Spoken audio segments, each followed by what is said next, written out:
For nearly 3 centuries, numerous tribes and empires sought to subjugate the Arabian Peninsula. During that relentless conflict for power, the House of Saud was defeated, expelled from their homeland, and essentially hinged on the brink of annihilation. Yet, fueled by religious fervor, the Saudis eventually bested their rivals and established the modern Kingdom of Saudi Arabia. I'm your host Shirvan, and welcome to Caspian Report. If you enjoy our work and you want to see more original content, consider supporting us on patreon.com/Caspian Report. Located at the center of the Arabian Peninsula, the Najd region is a vast body of sand that consists of arid valleys. Historically, there was little of importance here, and so conquerors, merchants, and travelers mostly stayed away from this seemingly obscure place. It wasn't until the 16th century that Najd gained the attention of major powers. At the time, the Ottomans, having gained access to the Red Sea and the Persian Gulf, wanted to secure their holdings by controlling the interior of the peninsula. This was easier said than done. The inhospitable climate made it exceedingly taxing for large armies to move across. So, after a few early attempts, the Ottomans abandoned the plan. By the 18th century, the Ottomans revised their designs for the Najd region. Instead of directly annexing the interior, they reached out to existing tribes and established alliances and vassals. One such tribe was the Rashidi dynasty. Seated in the city of Hayil, the Rashidis drew their power and wealth from their proximity to the Hajj pilgrimage to Mecca and the ensuing commercial activity. Another ally was the Hashemite clan, who had managed the political affairs of the two holy cities since the late 10th century.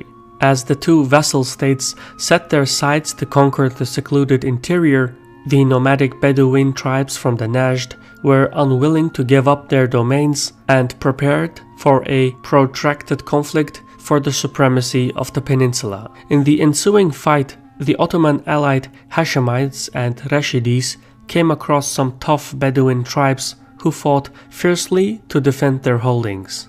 The town of Dirya, located on the outskirts of Riyadh, became a contender in its own right when the 16-year-old Mohammed bin Saud became its emir in 1726 and founded the Saudi dynasty. Other clans took offense at this, and a bitter power struggle erupted between the local warlords, which would last for a whole generation. During this time, a scholar by the name of Muhammad ibn Abdul Wahhab had returned to his homeland in Najd after studying at institutions in Egypt, Syria, Iraq, and Iran. But despite his Sunni education, Abdul Wahhab formulated and preached his own interpretation of Islam known as Wahhabism. His ultra-conservative creed was effectively condemned as heresy by most scholars, including his own family. As a result, Abdul Wahhab was forced to flee from town to town because his beliefs conflicted with the prevailing Sunni doctrine at the time. Then Abdul Wahhab met Muhammad bin Saud, who by then was older and wiser. The founder of the Saudi dynasty recognized the political possibilities in the doctrine of Wahhabism. As such, in 1744, history was made when Abdul Wahhab and Muhammad bin Saud formed a pact, which was sealed by wedding the daughter of the former to the son of the latter. Without this religious political alliance between the Wahhabi ideology and the House of Saud, both entities would have been just another clan and sect among many in the region. However, the two forces combined laid the foundation of the first Saudi state, which was propelled into existence by a jihad. As the teachings of Wahhabism spread throughout the peninsula, the Saudi rulers subjugated all the other clans in Najd.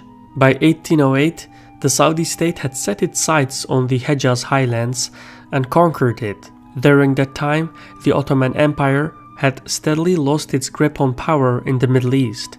In fact, they had lost control over Egypt to the very viceroy who had been tasked to confront the Saudi Wahhabi coalition. Being acquainted with the Saudi tactics, the new leadership in Egypt sent a military contingent to retake the Hejaz highlands from the Saudis. After 7 years of fighting, in 1818, the Egyptian expedition prevailed and decimated the Saudi state. Immediately after the conflict, the Egyptian leadership ceded de facto authority to the local Hashemite clan. This gave the Saudis precious time to regroup their numbers. 6 years later, in 1824, Turki bin Abdullah bin Muhammad, the grandson of Muhammad bin Saud, returned for another round of hostilities. He seized control of Riyadh, made it his capital, and proclaimed the second Saudi state. This second realm, however, was smaller and more divided than its previous incarnation.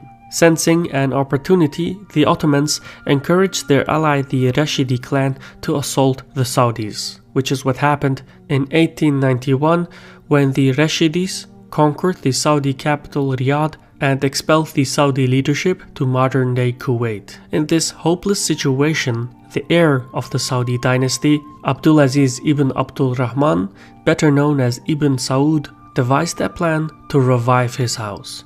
Now, whatever opinion one may have of Saudi Arabia, Ibn Saud was brilliant in his execution.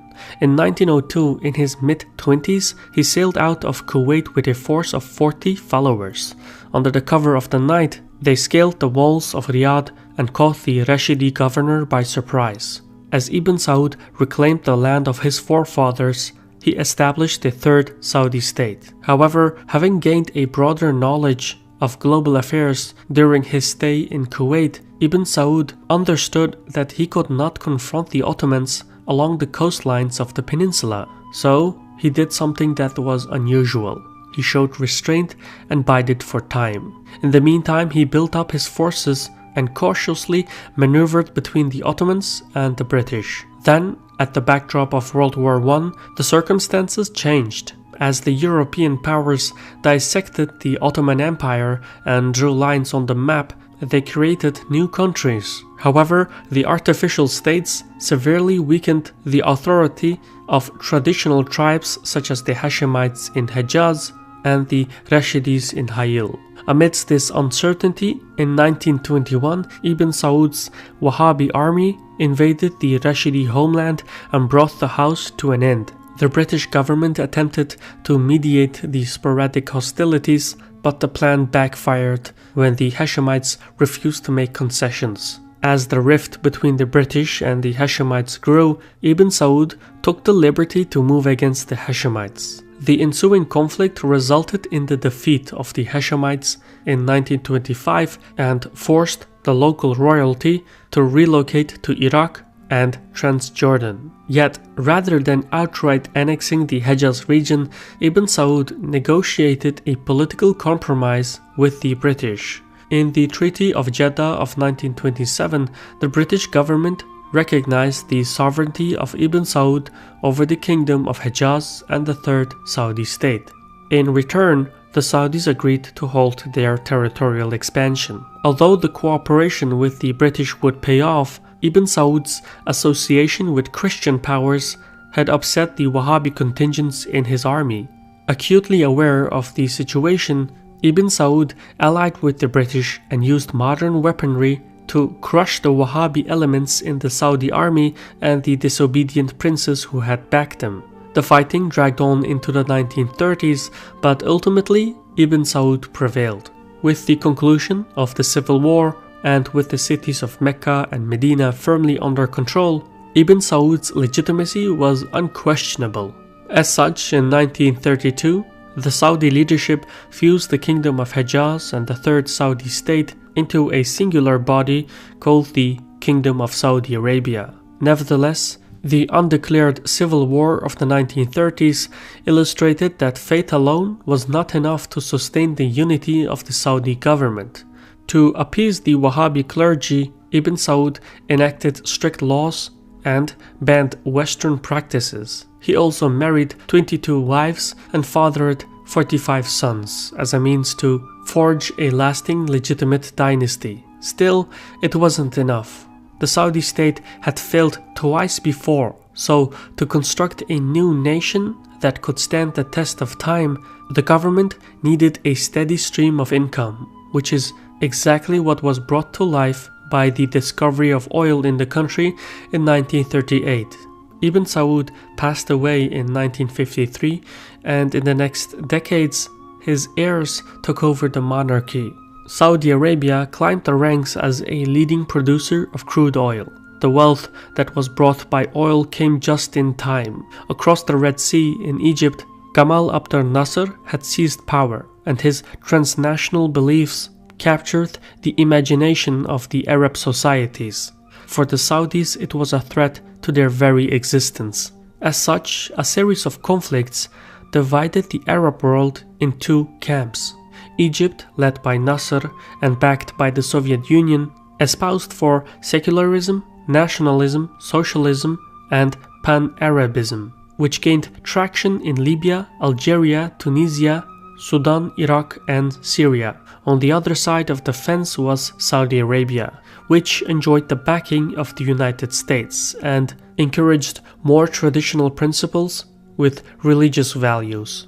These ideas gained ground in Jordan, Morocco, Bahrain, Oman, etc.